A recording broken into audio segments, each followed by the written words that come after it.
Hi, this is Faith, Fuel for the Flame.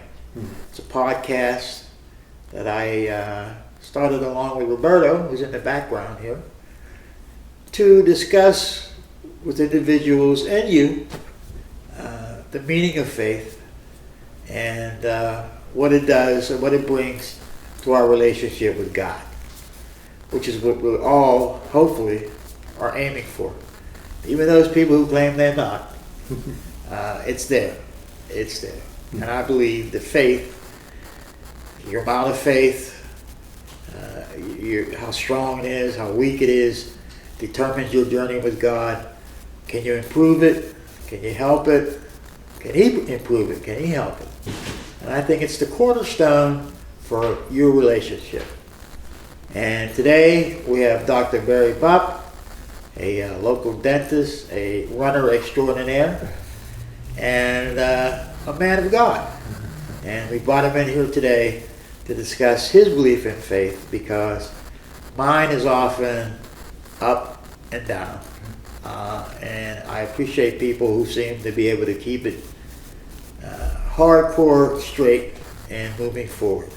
So Barry, welcome to the show. Yeah. All right. Uh-huh. All right. So tell us, what do you think faith is? Mm-hmm. I think faith is holding on to God when you're full of doubts. It's easy to have faith in a sure thing, Right. that you just know it's going to happen, and then I believe it's not even faith. But when you're full of doubts and you decide, God, I'm going to hang on to you anyways, that's faith to me. All right. In fact, if you look at the Psalms are my favorite parts of the Bible. About 70% of them are laments. Oh, the Psalms. The Psalms, the book of Psalms in the Bible, they start out with, God, where in the world are you? Right. Why am I going through this? And about halfway through those Psalms, you'll see one of three words, yet, but, or however. I'm going to trust you anyways, even though I don't know where you're taking me. So if the psalmist could have that same journey, why can't I have it too? Right, right. And why should I beat myself up if I have doubts in God? But I keep turning to Him and complaining. Yes, every day. Yeah. All right, but let's start from the beginning. What brought you your faith? Well, I guess I was raised in the church, Okay. and pretty apathetic though. I came out of high school with a low D average. Went to work in a factory, got drafted, sent to Vietnam. 13 months in the infantry, and over there I said, God, I think you want to do more with my life than what I've been doing. So I came back and went to dental school and college on the GI Bill. Came out, met a wonderful woman, got married, and everything seemed to be just fairy tale for 39 years. And then 5 years ago I lost my wife to cancer. Right. And then, wow, that's probably when my journey with God became difficult, but then it became deeper. Right. As I decided to hold on to God regardless. So when did it click in that this was faith and not... See, here's my problem. Okay. I don't want to talk about religion. Okay. Because for every person, there's a different religion. Yeah. I say this every show. Okay. I don't want to talk about church, because there's a church on every corner. Just go right down the street. And I don't want to talk about a pastor. There are pastors everywhere. Some declared, some undeclared. I want to talk about basic faith. The day, not the day, but the time you realize that, hey, I have faith in God. And this faith is going to carry me to here or there. So when did that click in, if you can remember? Well, I got to bring God into this conversation because I can't. Oh, yes. I can't help it. Sure. I was devastated when my wife passed away. I mean, I could barely function. It's like trying to think through Jello, getting through each day. Right. And so within a couple of weeks, I was going to do a private counselor. And then my private counselor told me I needed to be in a grief group. Yeah. So I started a grief group called Grief Share. It's a nationwide program, and a local church hosts it. Right. And where's this church where you do this grief share? Word of Life. Word of Life. Right. Yeah, up by Hemphill High School. It's not their program, they just host it. Oh, okay. It's nationwide. You can go to their website. You can find. In fact, my sister-in-law's lost her husband last year in Michigan, and she's going through a program up there. The same one. Okay. Well, I should have Hosted mentioned. by a different church. I'm sorry, excuse me, but I should have mentioned that you are a Christian. Yeah. Okay, you're Yeah. not a Buddhist or you're a Christian and you have Christian values. Right. And I'm not necessarily looking for Christian values. I'm just looking for Christian faith or Yeah. any faith. Yeah. And why this person believes the way they do. Okay. So go ahead. I'm sorry. Okay. And so I started through that, and so once a week I was going to counseling. Once a week I was going to the grief program, and once a week I was going out one night a week to have coffee with my pastor, and once a week one of my running buddies, a mutual friend of ours, was taking me out for pizza. Right. Yeah. Right. So I mean, I was just seeking help everywhere I could, and yet it was still a very dark time. And I remember one day I had gone to a dental seminar. I had sat all day long in the seminar. You know what continuing ed can be like. Yeah. Brutal. Bored. Yeah. So I finished it, and I thought, I just got to blow off some steam. I went running. And on that run, it's just like God spoke to me and said, I know what you're going through. I understand grief. And when I started to believe God himself understood grief and was walking through me, that was like a turning point. Okay. So your faith became deeper, Right. stronger. Right. Okay. Right. And It's one thing to feel God's up far away in heaven and just looking down at us and thinking, oh, these people are having a lot of trouble, hi. yeah. But Good when luck. you believe he's walking with you, Ah. literally, that's very different. I guess that's what I'm looking for. Uh-huh. The day the switch flips on. Yeah, it flipped on a run. Okay. And all of a sudden I believed it, even though I knew it in my head for years, being raised in the church. Yes. All of a sudden I believed it in my heart, that God was walking through the deepest, darkest part of my life with me. So you really hadn't reached the high point of your faith until you had this terrible loss. Right. Right. I know. I've known for years that the way God's gifted me was in two ways, was in teaching and encouragement. That's the way I'm built. Right. But it's like I'm using those in hyperspeed now. Oh, all right. God has said, okay, All right. now we're really going to use it because you really understand Right. people that need encouragement. Okay. Now you're still practicing, right? Yeah, I'm still practicing full time. I love what I do. Dr. Bupp is a dentist, if I haven't mentioned Pediatric. Pediatric I love dentist. kids. Right. And so it's not like a full-time grief counselor. It's part-time, a couple nights a week or one night a week. You know, one night a week, I help lead our group now. I should say, I went through the program. It was a 13-week program. I went through it twice. All right. And I started through a third time when the leader of the program says, you need to be one of our leaders. You've healed enough. You need to start giving out to other people. And so for the last 4 years, I'm one of the leaders of the program out there. Well, let's use your grief. Don't let me drag you down, but let's use your grief for a minute to discuss the extent of your faith. Mm-hmm. As you said, it was a dark time. Mm-hmm. If you can explain to our audience of one or two, hi mom, how did that help you fight through the grief? Or are you still fighting through the grief? Oh, it still happens, but it doesn't have the power to overcome me anymore. I have a good example. Last weekend, I met my son and his wife and 2 kids at a state park in the middle of Ohio on Lake Erie. So on the way up there, I decided I'm going to get off the turnpike and I'm going to go through the little town that we used to vacation in. All right.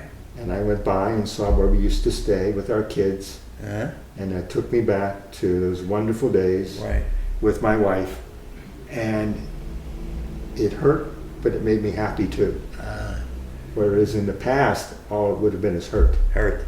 Yeah. So now I've learned that 3 things can exist in your life at once. Pain, peace, and purpose can all be there at the same time. And I believe if the only thing you accept is the pain be completely gone, you're going to live a miserable life. Okay. You have to believe that God can use your pain for a purpose.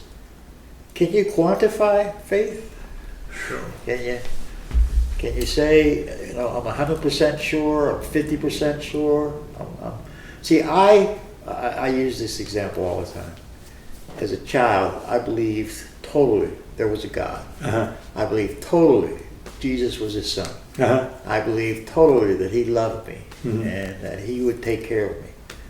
Yet as I grew older and I began to have my thoughts, Uh-huh. that faith began to shake. Uh-huh. It began to become unsteady. Uh-huh. And when people would say, well, when you were younger, you believed totally. How? Why? And I go, because my grandfather was a pastor. Uh-huh. And he told me there was a God. His son was Jesus, and he loved me. Uh-huh. And he wouldn't lie to me. Uh-huh. But as you grow older, you start to reason. You start to think things. And it's not so easy to have that strong, perfect faith. At least it wasn't for me. Uh-huh. But like you, I was raised in a church. Yeah. Church of God. I didn't always follow. Of course I did. Uh-huh. I didn't always follow the rules or tenets, but I was always around it. Still around it. Uh-huh. And so if I had to quantify it, there were times when it was like 10%. Uh-huh. But when I was a kid, it was 100%. Uh-huh. So is that what you had? Yeah, and I would say to you, I think maybe your faith is stronger now because you're choosing to keep turning to God even though you're having doubts. Sure, trying to find him. Yeah, uh-huh. That's for sure. Uh-huh. You haven't decided life sucks. There is no God. I'm gonna I can't do live that. in despair. I can't. I tried that. Yeah. Because it's easier. Life's Yeah. easy. Uh-huh. But that does not work. Uh-huh. Because you know, there's a kernel in there. You said, Uh-huh. of course he's there. Uh-huh. You just have to find him. Uh-huh. You have to take your blinders off. Uh-huh. And look, open your eyes. Uh-huh. That's it. Uh-huh. Yeah. Uh-huh. So, Well, I'm going to bring Jesus into it again. okay. Okay. I believe the most unjust thing that ever happened on earth is that Jesus died for our sins on the cross. Okay. We have not earned that, but God gives it to us anyways. And therefore, All right. I've never heard that. You know, again, I'm always learning something Yeah, new. uh-huh. Now I've heard that, you know, and he gave us. yeah, when tragedies happen, we're so quick to say, well, where's God? Where's God? That's Well, true. Where, you know, I know where God was when Jesus died on the cross now. Right. Right. And I didn't deserve that, and he decided to do it anyways. Yes. We you know, I've even asked that question myself. Why does God let this happen? Uh-huh. You know, and you know, of course, my grandfather would say, you know, that's the way of the world. It's not that I lay back and let terrible things happen, but that's where we learn. That's how we learn. That's how we graduate to the next level, even in suffering. Yeah. But again, it's your faith. If you don't have the faith that God's there, you know, you curse him. You say, you know, I wish I, you know, never believed. You know, even if you don't say it out loud. Uh-huh. Yeah. So, and that's difficult to handle. Mhm. Difficult to apologize. Uh-huh. So I don't know. Uh-huh. So, if you have this strong faith, do you think at some point you'll be a minister or are you a deacon? No, no. I'm called upon often in my church to teach Sunday school or lead a small group. Twice they've asked me to do a Sunday school, and they said, you pick the subject. So the first time I picked on a subject was Why Me, God? Okay. So it was like a 6-week series of, you know, why is this happening to me, God? Yes.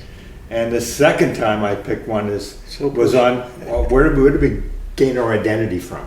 All right. We should gain our identity from God because we're made in His image, and Yeah. that allows us to connect with Him. You think But if we don't believe our identity and we're made in God's image, we'll try to find it somewhere else. We'll desperately try to find it somewhere for meaning in life aside from God, and it's usually destructive. Okay. So you were in the military. Yeah. Well, you went to the same kind of school I went to. You were in the military. Uh-huh. You know, you salute the flag. Uh-huh. I'm sure you have that feeling that, you know, America's a great country. Uh-huh. Do you think God's red, white, and blue? Uh-huh. Do you think He's red, white, and blue? No, no. That's once again, if you're gonna put all your cards there, that's where you're starting to draw your identity from. If we start to draw our identity from anything but I'm made in God's image, made to have a relationship with Him, we're flawed. Yes. We'll make wrong decisions from the 3 things. I've got all these little things. Okay. That's what we want to hear. Yeah, right. If we start making wrong assumptions, it'll lead us to wrong conclusions and we'll make wrong decisions. So your assumption needs to start out with, I'm made in God's image and He has a purpose for me. Uh-huh. That's my conclusion. Okay. And then I'll start making the right decisions. All right. And so I believe every one of us is made to be a minister. We just need to know how God's gifted us. True. Now that's true. Because Yeah. my grandfather and Sophie, who was on the first show, you don't have to hear them speak, or Father Bede, as I like to say. You don't have to hear them talk about God to know that they were Christians. You just watched their lives. Yeah. And you knew there was something special about this person, that they were acting as best they could in God's path, on God's path. Yeah, right. And that was more of an influence than them telling you, you know, this is what you got to do. You got to do this. You got to do that. Watch them, and you were willing to do what they did because the reward was great. It wasn't always easy, but the reward was great. Yeah. I start every morning with asking God, whose life do you want me to speak into today? And I have a list of people, and it's like 3 pages long. You're on it. Yes, yes. I appreciate the little bits of information. And it's just amazing how often I'll read something or hear something and I'll think, I know who needs this. Yeah. And it's not Barry that knows it. I just feel God's told me who needs it. Yes. And I pass it on. See, but it takes faith. I mean, you have to have faith that God is talking to you. Yeah, yeah. I mean, you don't want to walk around the street and go, he's nuts. He thinks God's talking to him. Yeah. That's why it helps not to have an agenda. Yes, one of the things is we don't want your money. All right, Yeah. we don't have that agenda. Although Roberto has to get paid. So I also mean an agenda in that you know, I want to be lifted up. I want people to look at me. yes, You know, yes. that can't be your agenda. You know, if you're trying to. Oh, and that's it's talking about faith, you know, and people who have agendas. Whenever I see these people on television, it drives me nuts to think that so many people are sucked in by that philosophy that if I send you $10, I'm going to get $100. Oh yeah. Or if I come to your giant church, I'll be on TV. I mean, that's not God's purpose. I mean, Right, Jesus, right. You know, Jesus walked around with 12 people. You know, there's some other people, kind of like the Grateful Dead. You know, they had the deadheads, but just following around, trying to get that 7 loaves of food. But that's not the way it is. I just can't see it. Or you know, you see these ornate robes and everything. It just, I don't know. That's not the kind of faith I'm looking for. I'm looking for the basic faith that if I stand before God, and this is what I'm trying to do. If I stand before God, naked as a jaybird as He sent me into the world. Boy, poor guy. What? You know, what can I say about my faith? What would you say? What would you say? When I stand before God. Yeah. Someday. Someday. Yeah. What would you say? You say, I here's what I did, God. I believed in you. I believed that there was a problem between me and God. There's a problem between all of mankind and God, is that we've decided we want to go our own way and not His way. And I'm so glad that I came to a point one day, God, where I only wanted your way. And I believe the way you solved that was Jesus' death on the cross. Okay. Which happened not millions of years ago, but relatively a long time ago. Right. Do you believe our world's going to end? Do you believe that the Bible, as the Bible says? Yeah, right? Yes, I do. He'll come again? I believe, how do I put this? The real world is a spiritual world that we can't even see. That's going to last forever. That part of us that's going to last forever, even though when our body's in the grave. But we have a hard time conceiving that that's the real person that's going to live forever. We think the 60, 70, 80, 90 years here on earth is the whole ballgame. Yes. And it's really just a shadow. Well, if you have faith in God, and you believe in the Bible, you're absolutely right. Uh-huh. I mean, but what do we say to people who don't have faith in God, who don't believe that the Bible is the Word of God? You know? What do we say to them? I guess I'm back to that identity thing. Where do you draw your identity from? Who do you think you are? And what do you think you're here for? All right, but you're not challenging them. You're just asking. Right, Yeah, okay. right. You know, because so many times you go, well, "Who do you think you are?" No, I just want to investigate. Yeah. What makes you tick? Okay. What makes you tick? But you know, if you think about it, there's so much grief. There's so much pain. There's so much lack of inspiration. Let's put it that way. The people turn to other things, and they'll have faith in the bottle. They'll have faith in the needle. They'll have faith in whatever, and they don't want to turn to God. And they fool themselves. Say, "Well, I tried that; it didn't work." You know, or my mom tried to, force it down my throat, but that didn't work. So what do we say to them?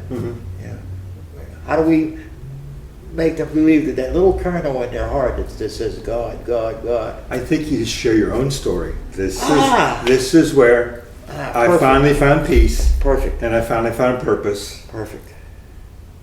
It's I don't know if I can take you in another direction, but it's amazing how this grief principle fits so many areas. It's not just the loss of a loved one.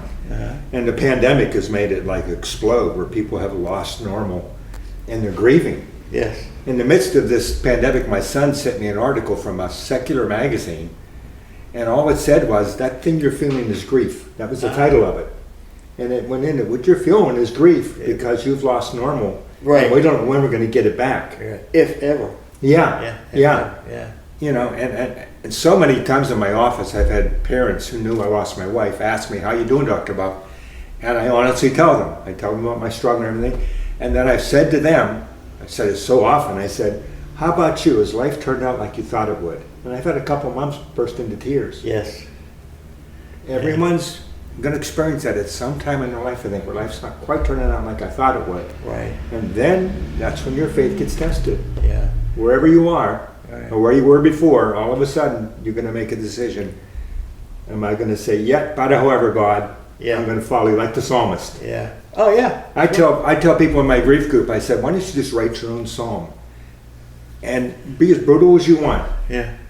Because in early grief, you're still in the first half of that psalm, or first third of that psalm. Right. You're stuck there. God, where are you? Why aren't you helping me? Why is my life so dark? And I said, that may last for 2 years. Yeah. I don't think the psalms are written in 20 minutes. No. But I agree with and you. so just go ahead and be honest with God. And at some point, I think you'll get to that point where you'll say, "Yet, but however, God, I'm going to follow you anyways." And that's faith. Well, I think you have to get to the point where you say, "Because I have to." There's nothing else. Yeah, right. Yeah. The alternative is despair. Despair. And loss. I mean, you've already had loss. But to turn your back on God would be catastrophic. It would be. I mean, you would be in hell before you got to hell. Yeah. That's it. Well put. Yeah. So I don't know. I began this because one day I woke up and I said, there has to be many people like me who one day I wake up and I'm a believer. And the next day I wake up and I go, maybe not. Maybe there's something else, And I don't want to feel that way. So that's why I began this. And I think that if people hear you and other people like you, maybe not even Christians, but people who believe in a different, the same God with a different name, that'll bring other people to the point where they'll be like you.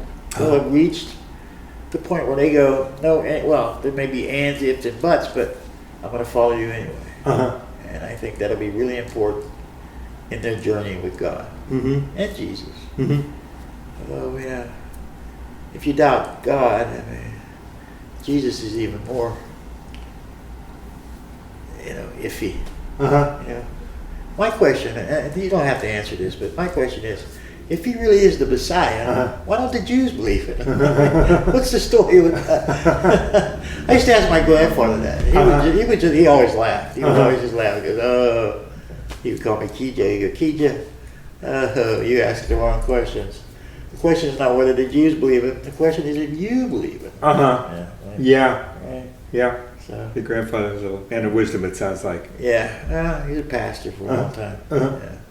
Right. And he probably walked through a lot of dark times with people. Oh, absolutely, absolutely. He lived to be 90s, and yes, he lived it through a lot of dark times. Okay. He was born in 1900. I said to him one time, I said, Grandpa, you've been through a lot of stuff. You've been through 2 world wars. I can talk. You've been through the death of sons and daughters, and your loss of your wife. I said, segregation, discrimination at work, and everything. And I said, of all the things that you've ever done, what was the hardest thing that you experienced? And he thought about it. He said, you know what? The hardest thing I ever experienced was the death of a child, a young child. And I go, aha, I got him. I said, well, if you lost a child, I go, where was your God then? And he said to me, if I didn't have my faith in God, I would have never been able to survive that. He said, so it was always there. So that shut me up for a little while. Yeah, for a little while. Yeah. Yeah, I was always trying to get him. So, yeah. And I can say the same with the loss of my wife. I mean, it's the most difficult thing I've ever been through. Yeah. And it continues to revisit me at times. But once again, it doesn't have the power to overcome me like it had in the beginning. Well, how long has it been? Because I can remember. It's been 5 years. I can remember it clear as day. Yeah. Because there was always a rally. She would always rally. I know. Yeah. And I didn't give up to her last week of life when they sent us into hospice care, and I thought, wow, we aren't going to make it this time. Yeah. And then the word came out that she wasn't gone, but she was going. Yeah. And we all think there was some, but she'll rally.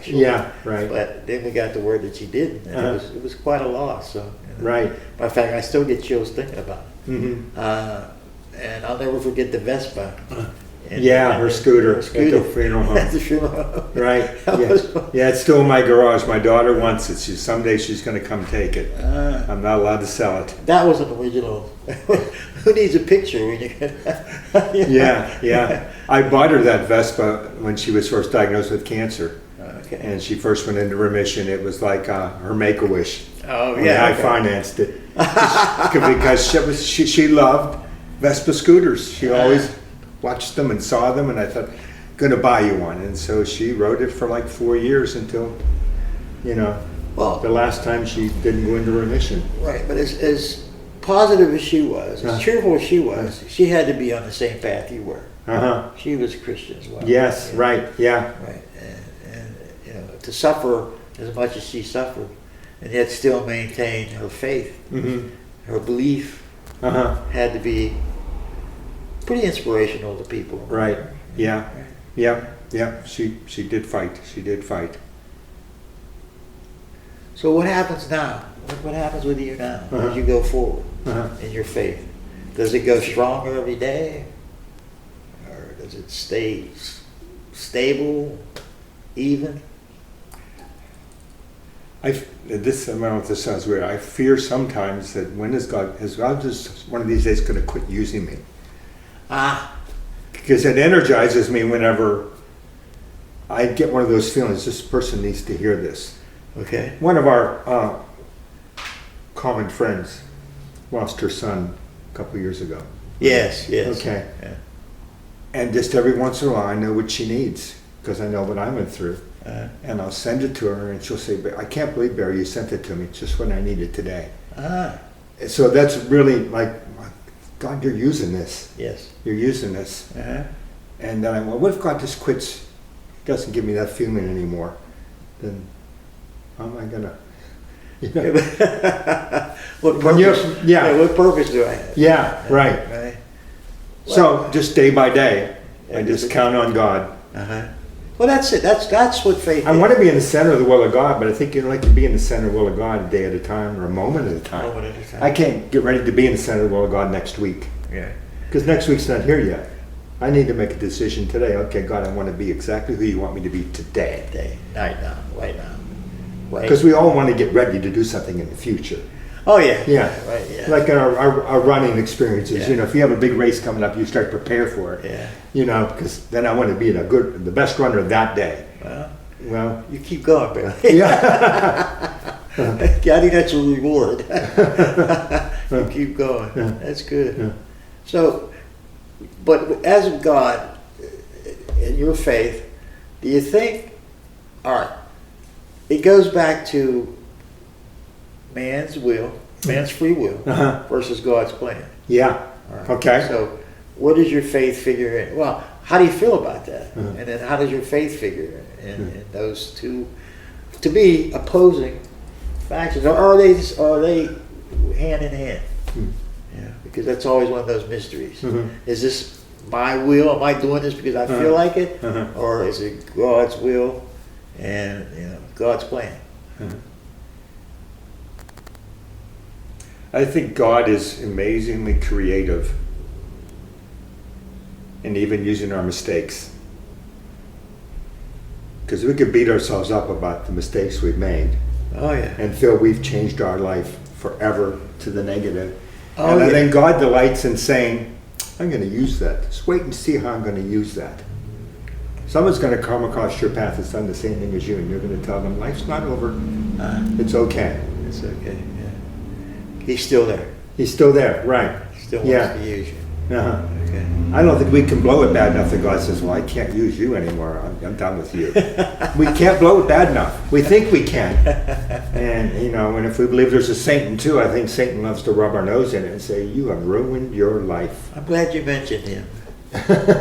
Because if there's a God, there's a Satan. Yeah. Okay. Uh-huh. So, how much faith do you put in the Bible when it says that Satan's trying to drag you down?